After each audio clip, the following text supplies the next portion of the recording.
This one's gonna hurt, man. This one's gonna hurt. This man right here, Liam Cohen, was on the receiving end of the worst regular season loss in franchise history. There is no debate. There is no second place in the same vicinity. This is the worst loss the Jaguars have ever had in a regular season game. To lose to a division rival, and a hated one at that, after being up 29-10 in the fourth quarter with 12 minutes to go, to be up 19 points and blow the largest lead in franchise history. It takes a group effort. It takes your supposed franchise quarterback worth $250 million, which hasn't even kicked in yet, mind you, missing throws, and having passes batted down at the line, and having no sense for the pocket. It takes an offensive line that refuses to block anyone.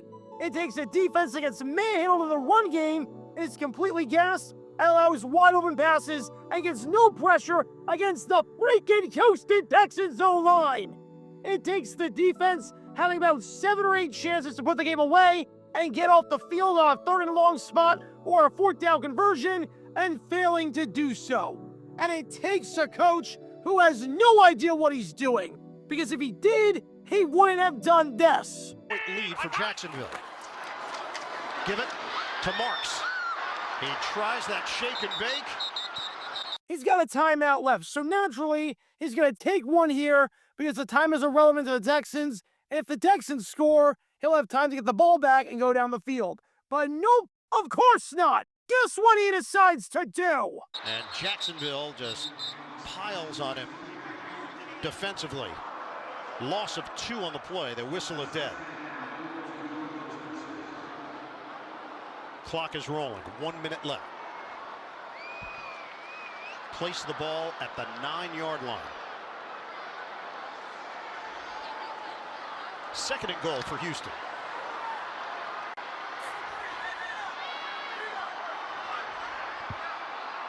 Collins has been the go-to guy in these situations.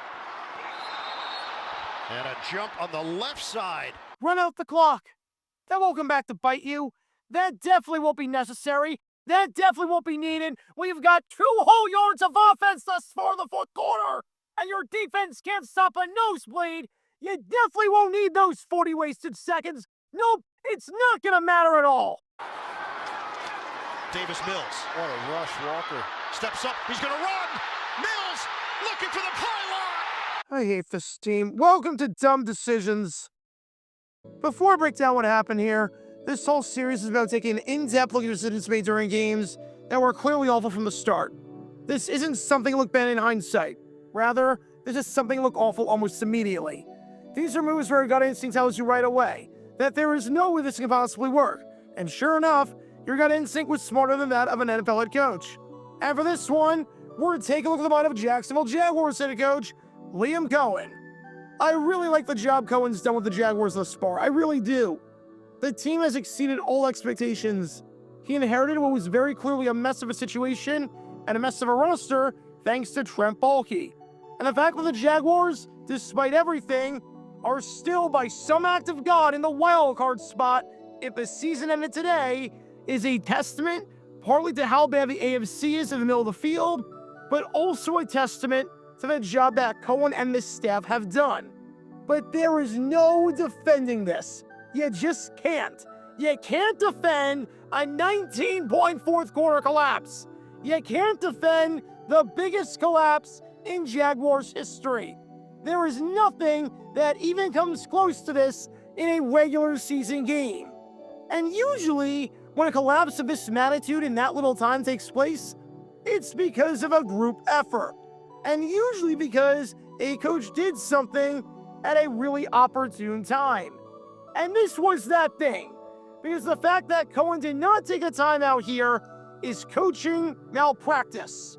So with that being said, let's take a look at why not taking a timeout after first down with 1:13 left is a really bad idea.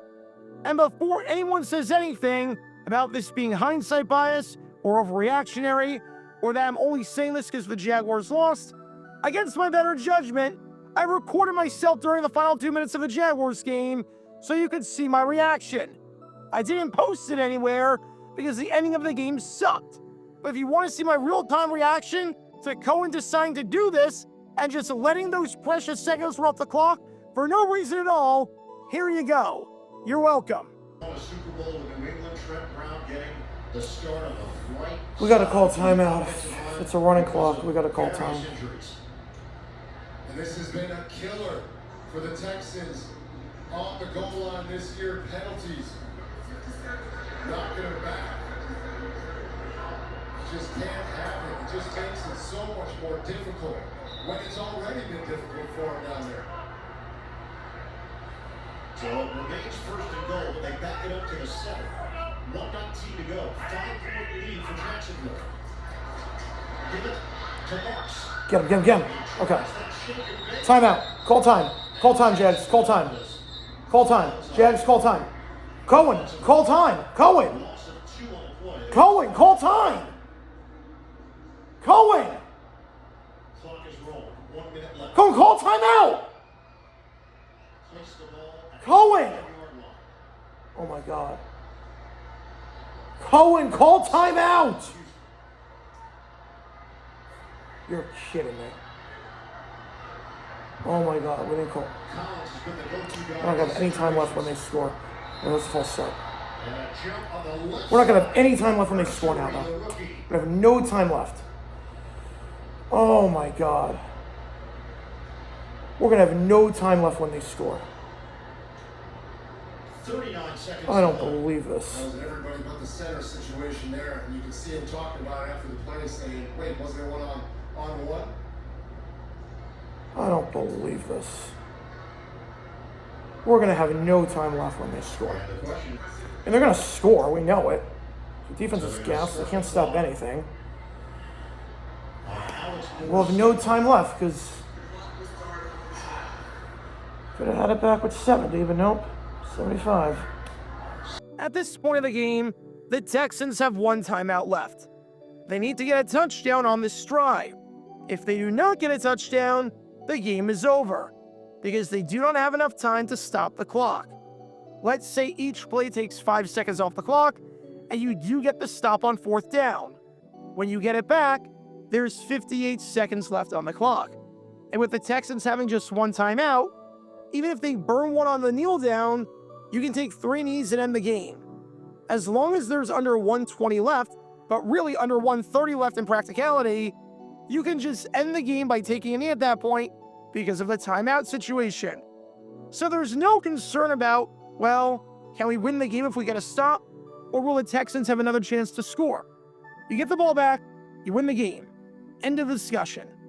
At the same time, there's a finite end to this drive for the Texans. The Texans have 3 more plays to get into the end zone. They have the 2nd and goal play, the 3rd and goal play, and the 4th and goal play.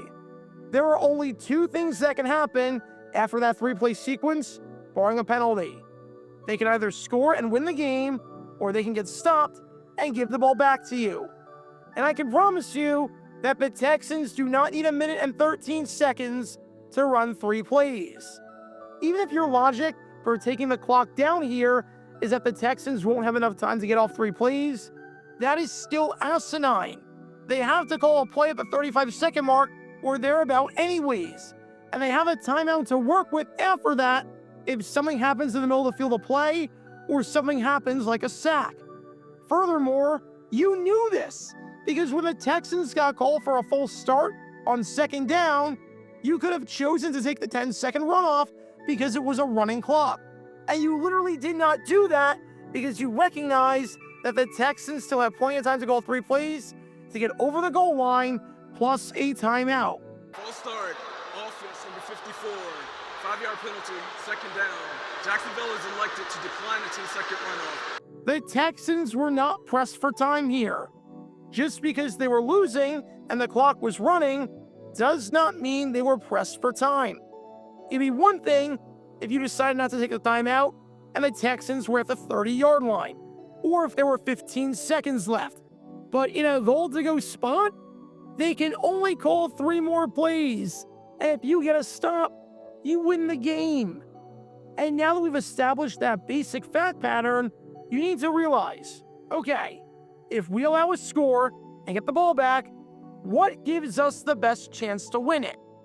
And the thing that gives you the best chance, obviously, is to have as much time remaining as possible. You want to maximize the number of chances that you have to push the ball down the field, especially when you've got a kicker in Cam Little, who has a cannon of a leg, and just last week set the NFL record with a 68-yard field goal against the Las Vegas Raiders. Let's say the exact same sequence happens, and the Texans score a touchdown on third down with Davis Mills running it in, because every backup quarterback looks like Joe Montana against the Jaguars. At that point, after the kickoff, in real life, you got it back with 27 seconds left and a timeout, which gives you a better chance at scoring and getting into field goal range.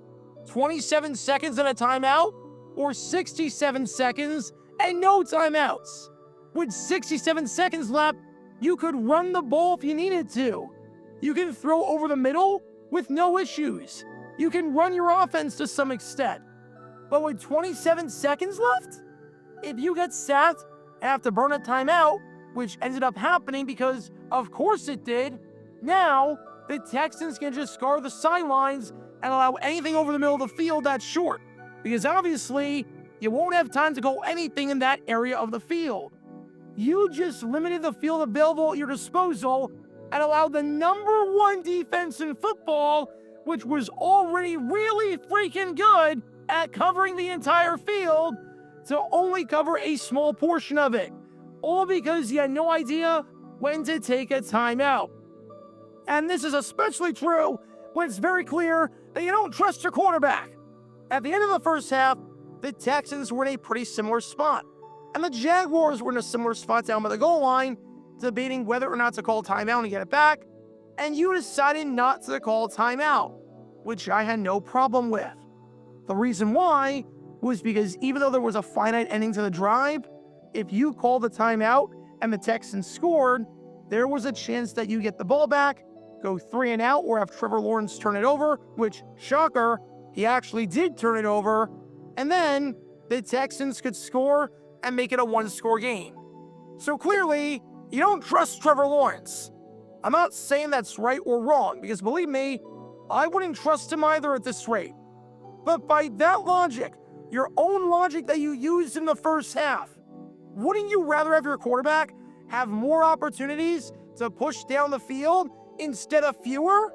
Wouldn't you want to average fewer yards per play versus more? Get it back with 107 left, and you have more chances to push the ball down the field and more wiggle room if there's a penalty or something in the middle of the field. Get it back with 27 seconds left, and you have fewer chances and need to do a lot more per play to get into range. The logic here by Liam Cohen was so contradictory to a frustrating degree. And what makes this even worse is the fact that he literally understood the situation in week 2 against the Bengals. Because when the Bengals had a goal to go spot and the Jaguars were winning, and the Bengals didn't have the timeouts necessary to stop the clock, if the Jaguars got the stop, the Jaguars called timeouts. The Jaguars freaking called timeouts. A former Washington Husky looks left, throws left, Chase reaches, brings it in, didn't get out of bounds, winding the clock, a minute 3. Tyson Campbell on the coverage. Timeout, Jaguars. Liam Cohen was smart enough to recognize that he wanted as much time as possible to get the ball back, and that the clock was irrelevant to the Bengals in terms of getting off enough plays to score, considering their position on the field. The Bengals won the game because the Jaguars couldn't get a stop, and Trevor Lawrence proceeded to do nothing on the ensuing drive, which sums up the entire season. But the only reason the Jaguars had a chance to do anything in the first place was because Cohen knew how to manage the clock in that particular instance. Now, fast forward 2 months, and he forgets how to do that?